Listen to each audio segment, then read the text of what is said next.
And welcome everyone. We're delighted to have you join us for today's webinar from Sarepta Therapeutics, who will be sharing recent data collected from long-term ELEVIDYS use. This is their FDA-approved microgene therapy for the treatment of ambulant Duchenne patients aged 4 and older. And we'll also get an update on the Endeavour Cohort 8 clinical trial that is currently screening and enrolling patients. I'm Michael Kelly. I'm the Chief Scientific Officer at Cure Duchenne, and I'm going to get us started with a bit of housekeeping. First, we won't be taking questions from the audience today, but we will have a fireside chat format between James Richardson, the Chief Medical Officer, and Rachel Potter, the Chief Scientific Officer and Head of Gene Therapy, to highlight the latest learnings from the ELEVIDYS use. After today, the webinar will be available on Cure Duchenne's website as a resource for the community. So let me begin. Sarepta has recently shared new data on the long-term use of ELEVIDYS and is preparing to recruit the Endeavour trial Cohort 8. This is an important study in older non-ambulant patients currently actively recruiting in 7 centers across the country. To learn more about this, we have the Sarepta team with us today. And so without further ado, let me hand it over to Wendy, who's going to take it from here. Thank you, Mike. Next slide, please. We're so grateful to have this time with the community and to come together for an important update and conversation focused on ELEVIDYS gene therapy. As Mike said, the only approved gene therapy in Duchenne ambulant patients. I also want to acknowledge that this is a rapidly changing area of science and care, and information can feel complex or overwhelming at times. Our goal today is to keep things clear, accurate, and useful, so you leave with a better understanding of what we know today about ELEVIDYS and what questions may be important for you to bring back to your care team. We will also provide an update on our work to support non-ambulatory patients, which is a commitment we made to the community for a very long time. Before we begin, a quick reminder. Today's discussion is intended for educational purposes and sharing data and should not replace individualized medical advice. With that, let's get started. Next slide. Today, I'm really excited to be joined by my colleagues, James Richardson, Chief Medical Officer of Sarepta, Rachel Potter, Chief Scientific Officer, and Monique, who most of you probably know, who is our leader for patient advocacy in Duchenne. This may be the first time you're meeting a couple of us, but we're really excited for you to get to know more of the Sarepta team. All of us are deeply committed to Duchenne, to the families and patients, and also to advancing the science. And we hope that you see and hear that today. Next slide. At the request of Cure Duchenne and the broader community, here's what we'll cover: an overview on ELEVIDYS and the experience to date, which will focus on recent data from the EMBARK study that covers patients who've been treated for 3 years, where we are today and next steps, and then a unique fireside chat focused on the science of dystrophin quantification, a concept about building standards for Duchenne and really bringing to light some of the historical perspectives of what we've learned in measuring dystrophin and communicating science and results. Next slide. This is a really important disclaimer. I mentioned this program is to provide education and is intended to provide scientific information on Sarepta's gene therapy program. Know that none of this data presented to be discussed is considered suggestive of any clinical benefit of Sarepta therapy, nor is it meant to be information that is considered promotional. Some of the information in this presentation includes data which come from what's called an exploratory analysis. This means the results are early observations intended to help identify possible patterns or questions for future research. The analysis was not designed to provide definitive conclusions about treatment, effects, safety, or outcomes. So what you'll see today is data that has been fully researched and is really compelling and important with the context that some of it comes from exploratory analysis. Please always speak to your doctor to discuss specific treatments or clinical trial options. Next slide. Now I'm really excited to turn things over to James, who will walk us through the most recent ELEVIDYS data and information. James?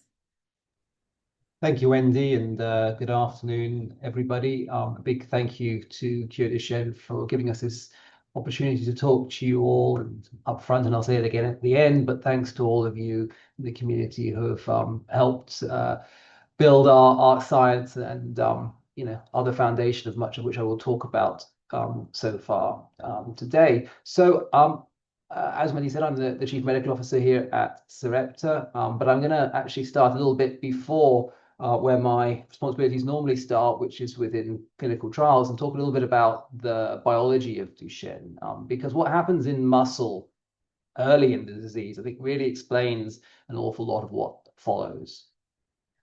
So next slide, please. This is a little bit of a technical slide to begin with, and I'm going to take some time and walk you through it. I think it's not the details, but the journey that's important here. So what you're looking at are microscopic images of muscles taken from muscle biopsy.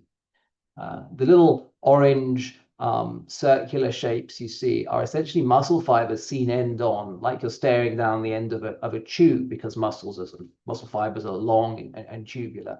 And that fairly regular looking a bunch of circles at the bottom in the square that says control quadriceps. That's a normal muscle biopsy from a 4-year-old child.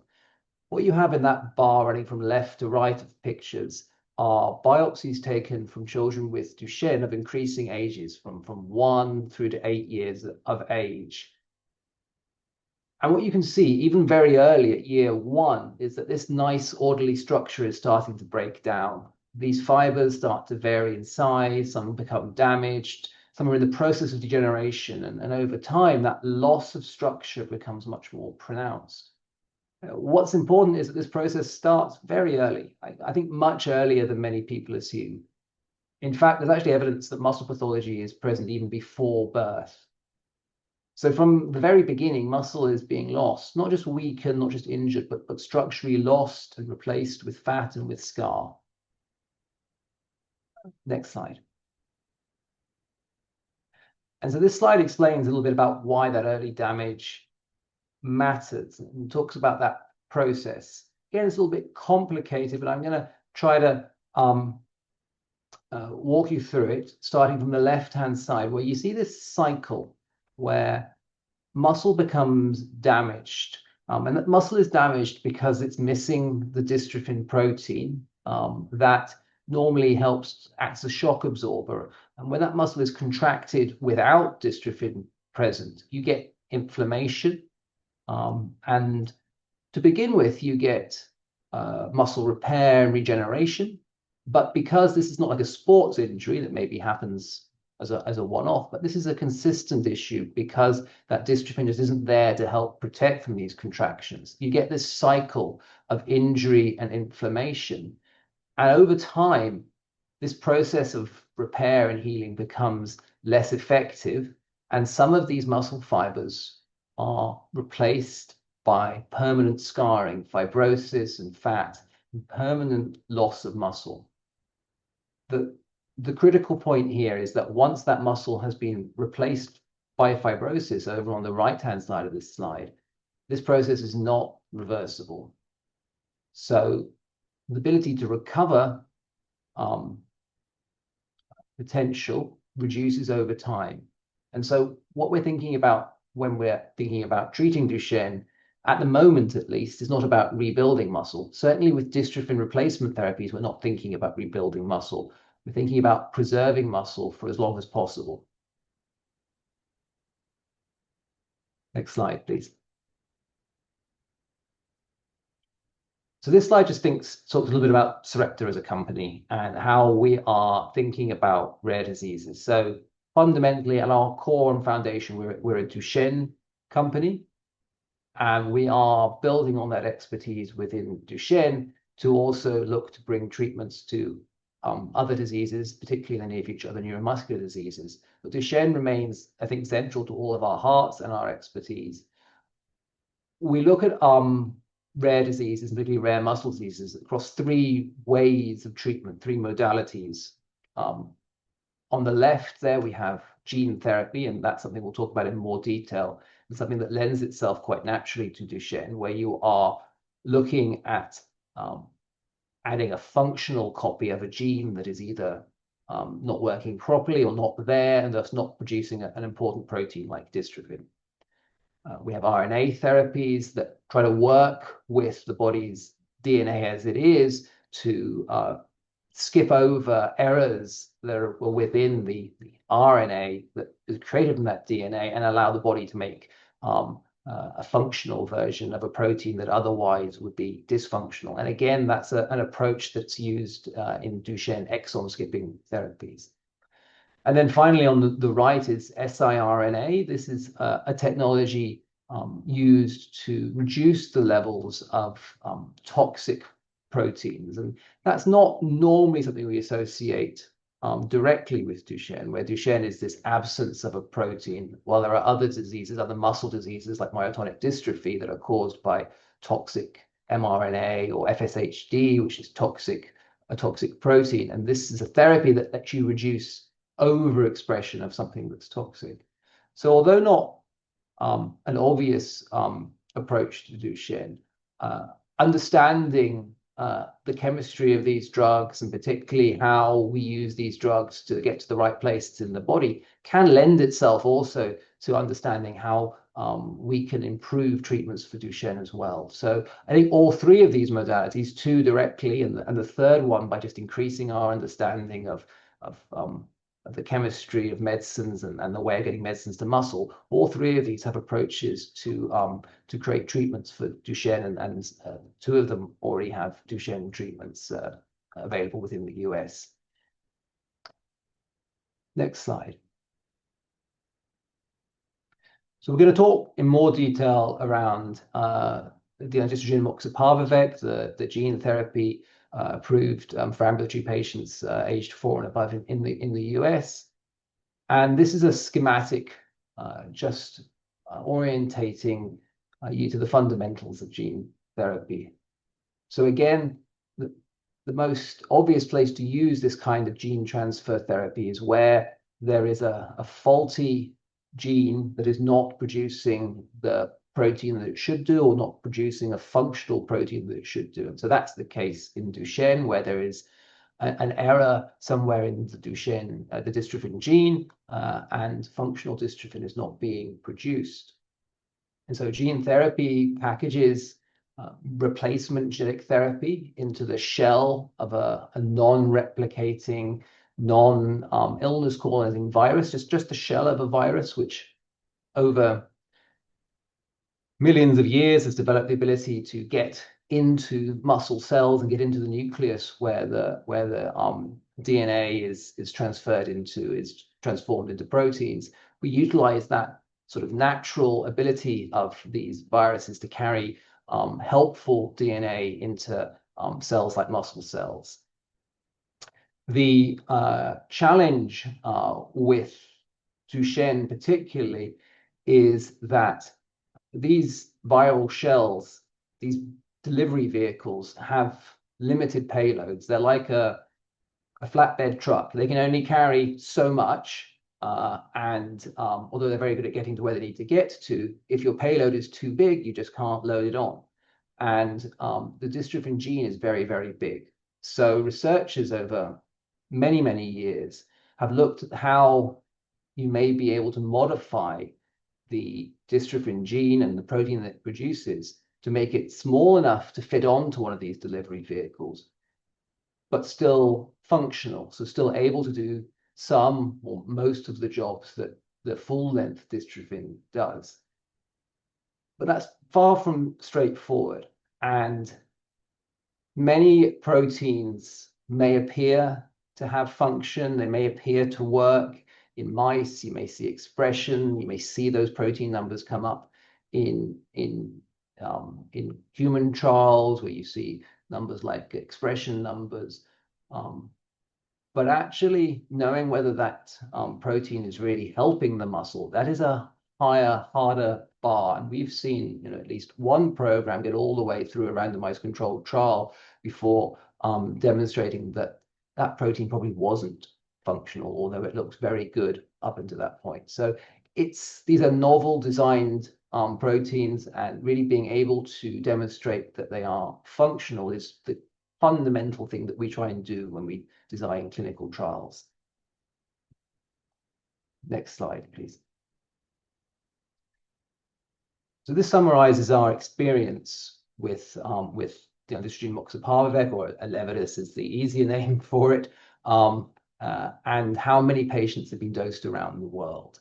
So we've dosed over 1,300 patients in partnership with our colleagues at Roche, who are a large Swiss pharmaceutical who look after the distribution and sale of ELEVIDYS to patients outside of the US, and they partner with us in the development.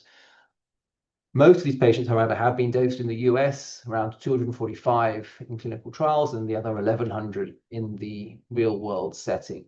And this goes over many, many years. The size of experience here is many-fold larger than any other gene therapy program. And that data, and we'll talk about some of that data in more detail in a minute, has been incredibly crucial in better understanding how we can treat Duchenne, and also the limitations and the challenges. So we have seen some very tragic safety events with ELEVIDYS, very rare, but we have seen 2 fatalities secondary to acute liver failure. That's around 0.15% of patients dosed, but that is still 2 tragedies and 2 individuals that we want to learn from and understand how we can better optimize how this medicine is given and how any side effects detected early and treated appropriately.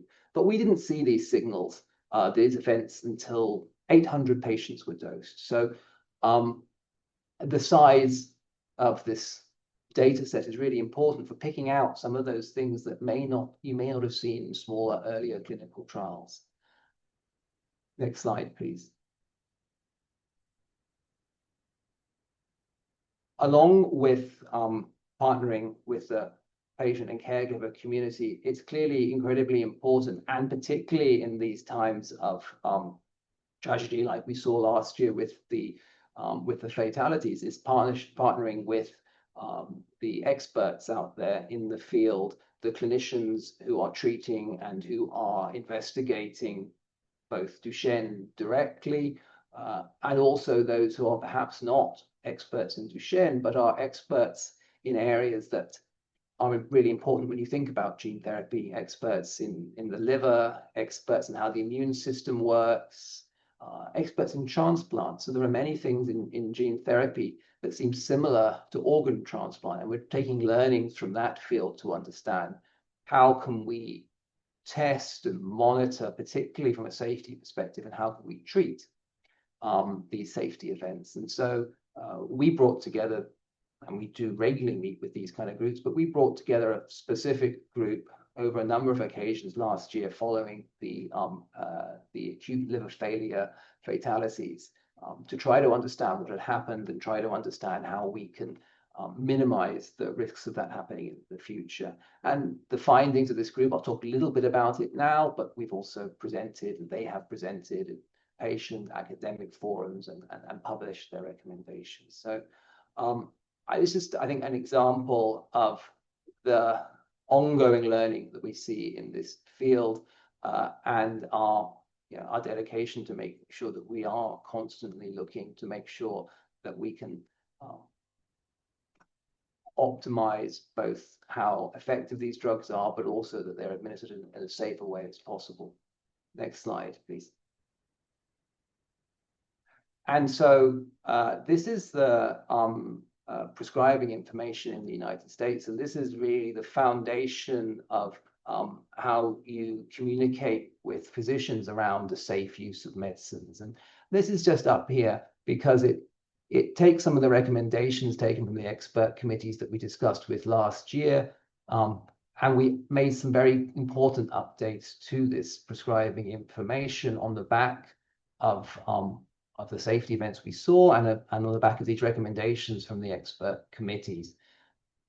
I think that the most important ones to draw out is that having seen these 2 fatalities in non-ambulant patients, we made the decision as a company to stop supplying non-ambulant patients with the medicine whilst we reviewed our safety data, discussed it with the FDA, and in fact, over the period of that discussion with the FDA, we mutually agreed that we should withdraw that indication from this label. So the indication for ELEVIDYS is now for ambulant patients aged 4 and older, though we remain committed to investigating that safe and appropriate use for these medicines for boys outside that indication as part of our clinical development plan. And we can talk about some aspects of that in a little bit. The other big, I think, important change to this is that black box you see at the top. So that is what it looks like, a black box warning is what the FDA call it. And that is a way of just taking important safety information and putting it up front at the start of this longer document and really telling the physician, the prescribers, this is important information, you must pay attention to this. And so here we talk specifically about acute liver injury and acute liver failure.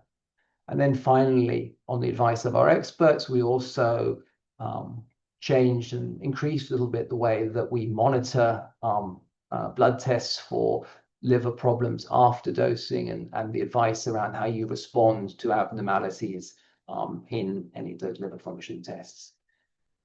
Next slide, please.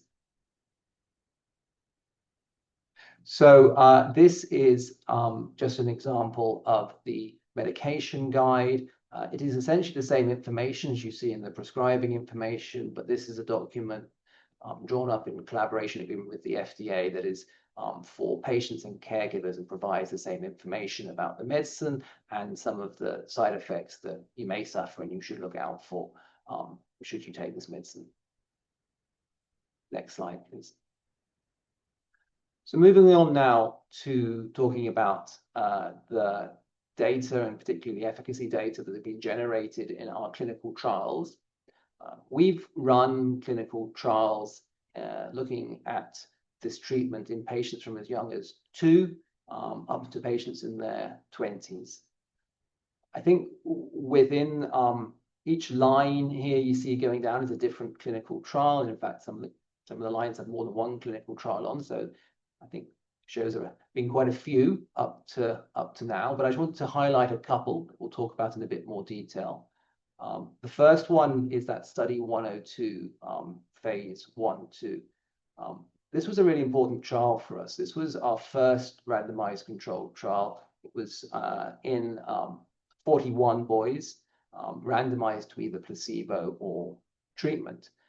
And it was important because it was the foundation for the original approval of ELEVIDYS in the US for the accelerated approval in 4 to 5-year-olds. So we approached the FDA to seek accelerated approval, and we brought data including dystrophin expression data, data compared to external controls, and then data from this randomized controlled trial. And in the end, the approval the FDA provided us was restricted to this 4 to 5-year-old population, because that was the population within this randomized controlled trial where we saw statistically significant benefit.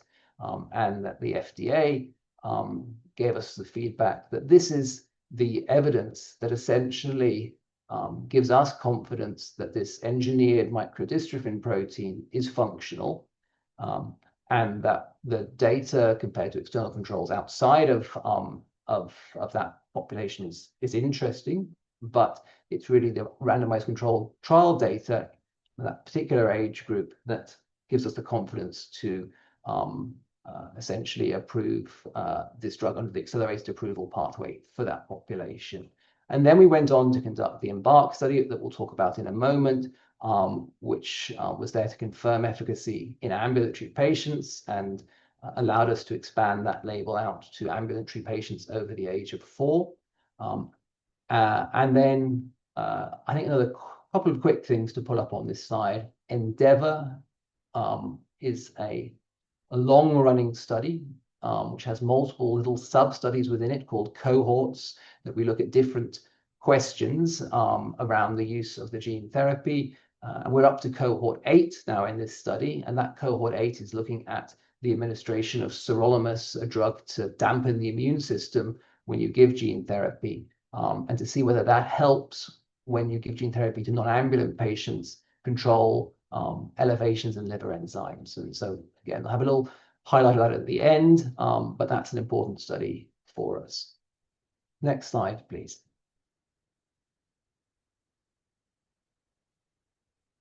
So what we see here is the natural history of Duchenne in the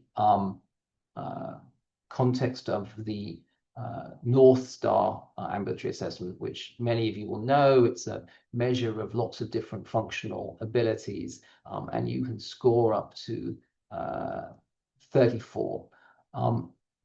All children essentially start with the 0 NSAA when you're born and accumulate skills like walking, running, jumping, climbing stairs over time. Children without Duchenne can reach a maximum score. Almost all will reach a maximum score at about the age of 4, and you stay at that score. Duchenne, people with Duchenne, like people without Duchenne, are also gaining skills when they're younger, but they tend, on average, to not gain all the skills that the scoring system covers. So you see that this purple line, which is the average physical function for this for Duchenne, is below the maximum for the score. It also occurs later. So typically, those with Duchenne reach their peak on average around the age of 6. And then I think most importantly is that then declines over time. And this decline reflects what we discussed earlier when we looked at muscle, that this is really the functional evidence of ongoing muscle damage, increasing fibrosis, and a gradual loss of the body's ability to repair itself. And so when you think about Duchenne and you think about treatments for Duchenne, you can't think about a static situation. You think about a trajectory of change over time. And that does create challenge when you're trying to measure the treatment effect of a drug, because a boy, for example, with Duchenne aged 4 or 5, they may still be improving naturally. And so if you compare them to their own baseline after treatment, it can be difficult to determine whether that improvement was always going to happen or whether that improvement is down to the treatment. And so what you really have to think about and look at is how the overall trajectory of this line is being changed by a dystrophin restoring therapy. Next slide, please. So this slide builds on that concept. You have, again, in this case, the line is gold, but this is how you would expect Duchenne treated just with steroids to behave over time. And then these blue and purple lines are examples of what you might see with a Duchenne dystrophin restoring therapy like gene therapy or like an exon skipping therapy. You may see a higher peak when given younger, whilst patients are still naturally gaining skills. They may gain more skills than they otherwise would have done. You may see stabilization, holding function for a period of time. You might see just a slower rate of decline. You will probably, in many patients, see all of these things, especially if you're treating young. You may see a higher peak, some degree of stabilization, and then a slower decline. And what you're really looking at is how we are changing the overall trajectory.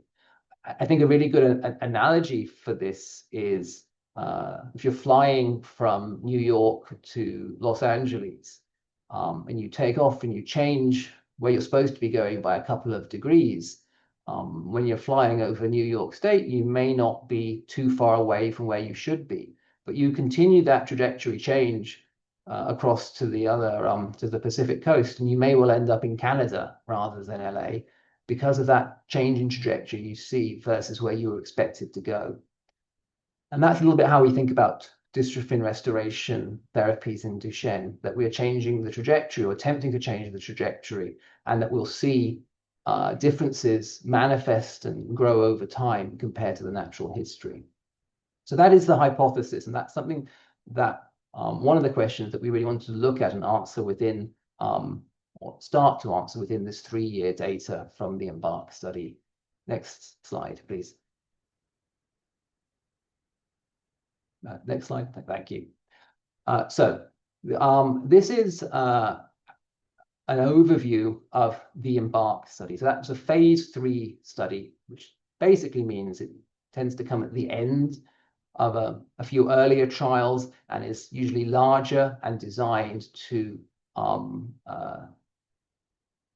essentially offer definitive evidence that the drug works or doesn't work, and offer a significant body of safety data, because these trials tend to be larger than the trials that went before.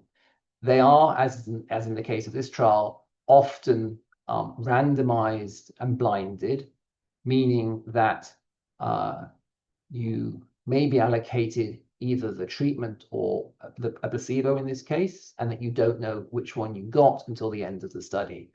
And so in this study, we asked 126 boys, in this case, to participate between the ages of 4 and under 8.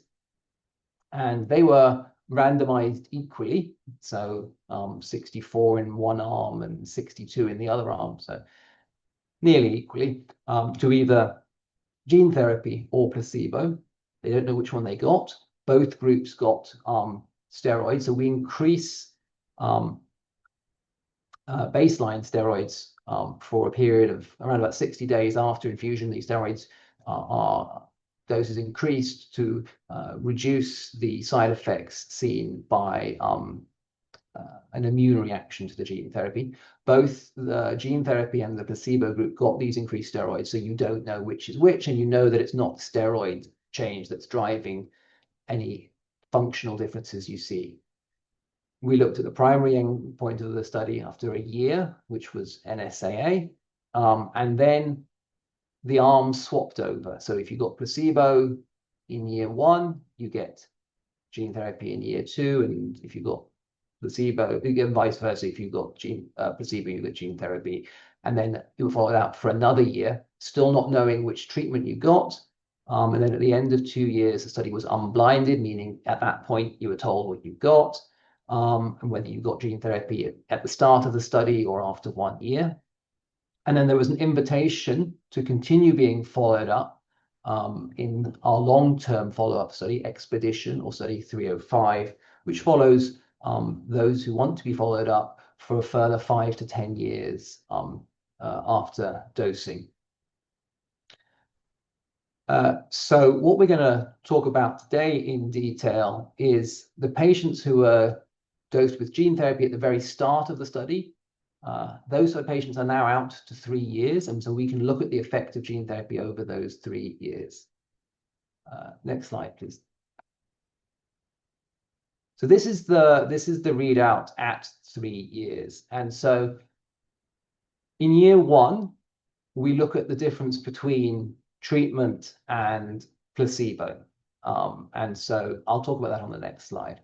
After the end of year 1, there is no placebo arm anymore because everyone gets treated. So we then use an external comparator, so data drawn from other natural history studies or other studies where patients aren't getting an experimental drug, and using various methods to make them as similar as possible to the patients who got treatment, and thus a likely prediction of where you would expect the disease to progress without the treatment. So this matched comparator, we call it. And so matching the treated patients and predicting where they're going to be for 3 years out, we looked at the North Star, time to rise, and 10-meter walk run. So the North Star assessment is this multi multiple scorings of different physical functions out of 34, which we discussed. Time to rise is just the timed ability to get up from lying on the ground, and 10-meter walk run is the timed ability to walk 10 meters or run it. This is called a forest plot, this kind of graph. What essentially it shows is that if these dots or these blue squares you see on the right here, were they to lie on 0, that would tell you there was no difference between treatment and where you expect them to be based on the external control. If they lie to the left of 0, that means that the external control are in a better place. And then here you see all the lines lie to the right of the 0, meaning that all of these patients are showing benefit versus an external control out to 3 years. I think the next slide quantifies the size of that benefit a bit better and takes us a little bit back to that airplane analogy. So what this graph shows is the difference between the treated patients and either placebo or an external control at year 1, year 2, and year 3. So year 1 is gold, year 2 is purple, year 3 is blue. And this difference between where they're predicted and where they end up, you see, is growing year on year across the North Star, the time to rise, and the 10-meter walk run. Now, what I should be very clear on is that that change of North Star of 0.65 versus placebo, that was not, although numerically better, that was not statistically better in the study. And I think that that's been a challenge and something that we've had to look at the totality of evidence that we see at 1 year for ELEVIDYS, and we saw these other key secondary endpoints having very significant differences from placebo. And then we see over time this expanding treatment delta, and that, I think, is a totality of evidence what gives us confidence in the ability of this drug to make meaningful differences to patients with Duchenne. Next slide.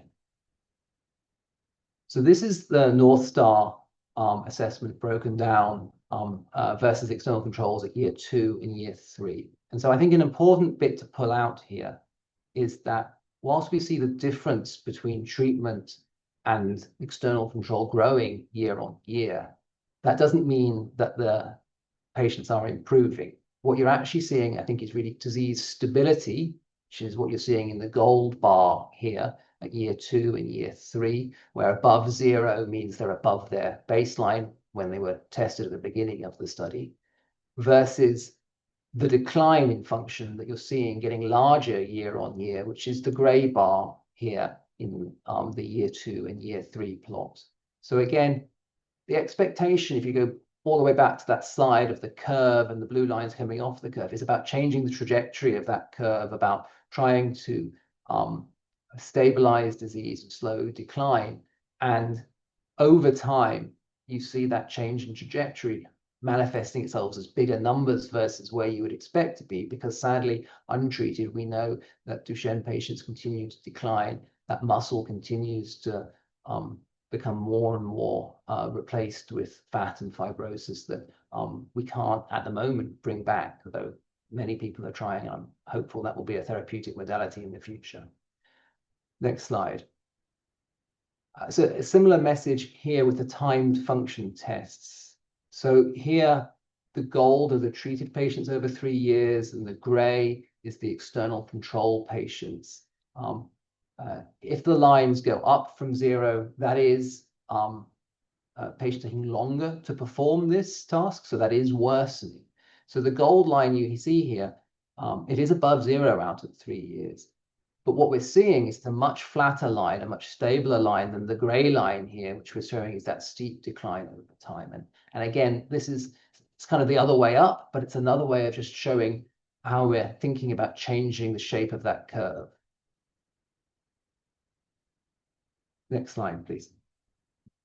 I think, and I understand that a lot of these physical function tests are quite abstract and quite difficult to explain. In general, I think what we're trying to do is preserve the functional independence of children for as long as we can. And I think as we see data over time, we're going to be able to report to you on things like time to loss of ambulation and time to other important milestones in Duchenne, and be able to talk about the impact of treatment on those milestones. At the moment, we can infer that kind of information from what we're seeing, but we need to follow these patients for longer to be able to give you really concrete information on that. But what I think is tangible and hopefully accessible for you is this data, which is caregiver reported outcomes. So this is a structured interview asked of the caregivers of patients within the EMBARK study, asked about how their symptoms were, how their physical ability were, how their ability to perform activities of daily living were after treatment, and then again a year after that. So the graph on the left of patients treated in at the start of the trial, those patients in part 1, and those purple bars are all the proportion of caregivers that noted improvement across those domains. And you see these big purple bars showing the majority reported improvement, and you see that 1 and 2 is improvement at year 1 and improvement in year 2. So that improvement that was seen at the end, 1 year following treatment, is still there another year down the road, which I think is quite impactful. On the right, this is patients who got placebo in year 1 and then treatment in year 2, and here improvement is in orange, and so you see really a big increase in those who improved after they got treatment in year 2. So those orange bars grow significantly between year 1 and year 2. So finally, we'll just touch on safety, cohort 8, and then I will introduce my long-suffering and silent colleague, Rachel Potter, to talk a little bit more about dystrophin. I think that one can't underplay the importance of safety within gene therapy, as we saw by 2 non-ambulant patients who passed away following ELEVIDYS treatment last year. I think, fortunately, that is a rare consequence. As we say, that's around 0.15% of patients treated overall, but something that I think has taken a huge amount of time and our resource to try to understand what can we do to make that rare event even rarer, and do what we can to ensure to optimize the safety of dosing of this treatment. What we know about the adverse effects for ELEVIDYS is they are very much weighted within that first 90 days after dosing, relatively predictable in time of onset. Nausea and vomiting is very common and occurs in the first week. We know that liver events occur in about 40% of patients. Almost all of those are just self-limiting changes in blood tests, some of which require treatment with steroids. And then these other events, myocarditis, lower platelets, and some immune problems with muscle, where the immune system can cause local muscle inflammation. These are much rarer events, but again occur at fairly predictable time points. Looking over 3 years, we saw no new safety concerns, again talking about this idea that the adverse event profile, the safety profile of gene therapy very much seems to weight these events occurring in that initial period after treatment, and no treatment-related deaths seen out to year 3 with these patients from the EMBARK study. Next slide, please. So this is just a final shout out to the Cohort 8 study for anyone not aware of this, and really just a marker of our commitment to the broader Duchenne population. Obviously, we said at the beginning here we had to step back from the commercial supply of ELEVIDYS to non-ambulant patients following those safety events last year. One, I think, really promising approach to mitigating that risk is looking at the immune suppression drugs that are given for a short period alongside the gene therapy, one of which is sirolimus. And so this is what Cohort 8 is looking at. It's looking at whether giving sirolimus for a period of 12 weeks following gene therapy on top of the increased steroids that are given, are able to reduce the level of liver abnormalities, liver inflammation that we see. This study is recruiting at the moment, and we hope to have reached that 3-month important period post-dosing for the roughly 25 patients in this study, and have data on that by the end of this year. So just before we move to the fireside chat, I just wanted to finish off that data section by just offering a heartfelt thanks to the community, and particularly to the patients and caregivers that participated in any of our studies, or really any of the clinical and natural history studies in this field. Without you guys, we would be nowhere. And we know it's not easy, so thank you so much for that. With that, I'm going to introduce Dr. Rachel Potter, our Chief Scientific Officer, and we're going to talk a little bit more about dystrophin. Hi, Rachel. How's it going? Hi, James. Thank you. It's wonderful to be here, and I thank Cure Duchenne for welcoming us today as well. So, Rachel, you are our dystrophin expert. We see that a lot of dystrophin numbers are put out there in the public, and that we know that there are several different ways that researchers measure dystrophin in muscle samples. Can you maybe just educate us a bit more about how these methods might be different, and why, one lab may report different dystrophin results from another, even if the sample is the same? Yeah, it's a great question, James. So there's several different ways researchers measure dystrophin or microdystrophin in muscle samples, and they vary in various important ways. Some methods quantify total dystrophin protein directly, while others normalize dystrophin levels to muscle content. And each step, from biopsy collection, processing of the biopsy, to methodology, antibody selection, and choice of normal controlled reference standards, can influence the final results. And unfortunately, the field is not yet standardized to have one dystrophin quantification method, which means 2 laboratories analyzing similar samples can really see different dystrophin levels depending on the methodology and the sensitivity and the normal controls that are used. A key driver of that variability is really that reference standard used for quantification. And at Sarepta, we use a Western blot methodology with a well-characterized normal control pool. And that's constructed from multiple non-dystrophic biopsies that allow for that stable benchmark for allowing you to say what % of normal dystrophin the sample has.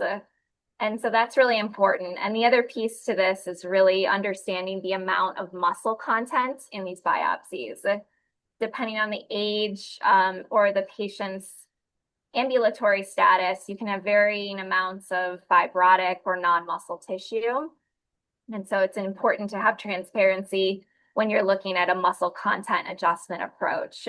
And so Sarepta does use a histological stain and digital image analysis to more accurately quantify dystrophin levels in the context of amount of muscle in that biopsy.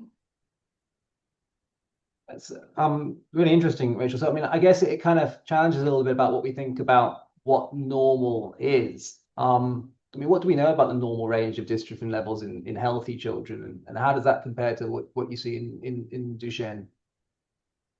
Yeah, in healthy individuals, dystrophin is present in muscles at levels that allow muscles to function normally. But an important and underappreciated point is really that even in healthy people, dystrophin levels are not a single fixed number. So it's not 100% of dystrophin is present. And published literature has really looked at across healthy individuals and muscle biopsies, you can have a range of 3 to 5-fold differences in dystrophin levels.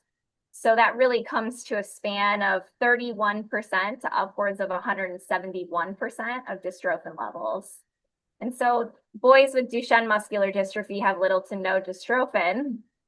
And I think it's important that the natural variability of dystrophin content or quantification is an important context when you're interpreting these results from therapies that aim to restore dystrophin. it really highlights that dystrophin levels exist along a spectrum. It's not one fixed number, and that higher levels alone do not always directly predict clinical outcomes, especially since gene therapies really produce engineered versions of the protein. So for patients and families, I think it's really important to understand how the child is functioning over time and not just focus on the number reported for dystrophin expression. Yeah, I mean, I think that's really valuable insight. But I guess the challenge is that people do talk a lot about numbers, right? And as we said, it is difficult to and time consuming to look at functional change. I guess you've also talked about all this complexity about what is normal. Maybe the normal level is different from one lab to another. Maybe the methods used are different from one lab to another. Is there something that we can do, not just as Sarepta, but more broadly as a field, whether it's industry or the community, in terms of, I guess, helping standardize and allow people to compare these kind of numbers from one program to another? Yeah, it's a wonderful point. I think families often hear that dystrophin levels are reported as these percentages of normal controls, and it's really difficult to cross-compare across studies, again, because of these intricacies of the methods and the different utilizations of the methods and normal controls. I think one key thing that would be helpful for the community is for a generation of a standard method and standard reference for normal controls for dystrophin quantification. So again, it comes back to the different uses of assays, the different quantification ways, and all of this can influence that final percentage reported. And additionally, patient characteristics such as age and disease stage can affect how much protein is produced. So those differences come back to that percentage that patients hear, and it's very difficult to cross-compare in trials. And so for this reason, the dystrophin results are most meaningful when you're looking at within the context of a specific study compared to long-term functional benefits, rather than a comparison across programs. But I do think this is an important piece that the community can work together to standardize methodology and standardize those normal controls in order to allow for this forward looking. And that's something that happens in other therapy areas, correct, Rachel? That look at similar kind of assays, not dystrophin obviously, but equivalent kind of things in other diseases, that there are kind of universal or independently established methods. Yeah, there have been many cases of this, specifically in the Huntington field and the FSHD field, where we have standardization of reference standards and assays for industry partners to utilize, and that allows for better cross-comparison and understanding of what these numbers really mean and what the biological signal is really telling them. Okay, that's super helpful, and I think a call to action for us and maybe other parts of the community to look towards whether we can move towards a standardized approach that's going to allow for more transparent and better cross comparison. But I guess up until that point's available, as you've said, it's really that longitudinal functional data that people should be focused on. I think, is that fair, Rachel? Yeah, absolutely. I think, long-term functional outcomes are so important. Dystrophin levels can help provide biological signal, but really we need to look at the long-term results when evaluating a therapy. And like you said, I do think this is an opportunity for collaboration where the scientific community, industry partners, regulators, and patient advocacy groups can work together to align on best practices with the shared goal of making data more interpretable and ultimately helping patients make informed decisions. It sounds like a fantastic goal and something I'm certainly personally very supportive of. I think that probably brings us to an end of this presentation and discussion. I think, again, Thank you all, and thank you all in the big world for helping us get to where we are with our science, and thank you today for Kyoto Shen for giving us this opportunity to talk about our science. Much appreciated, guys. I want to thank everybody for joining us on the webinar today, and a big thank you to James, Rachel, and Wendy, and to the team back at Sarepta for sharing all this important update in ELEVIDYS. There's quite a bit of information here that's been captured over the last few years, and we're still learning more. So I look forward to further discussions about this. There will be a post-webinar email that'll be sent out to all attendees later on today, and we'll let you know when the webinar is posted online. And from us here at Kyoto Shen, thank you for joining us and have a rest of your day. Thank you.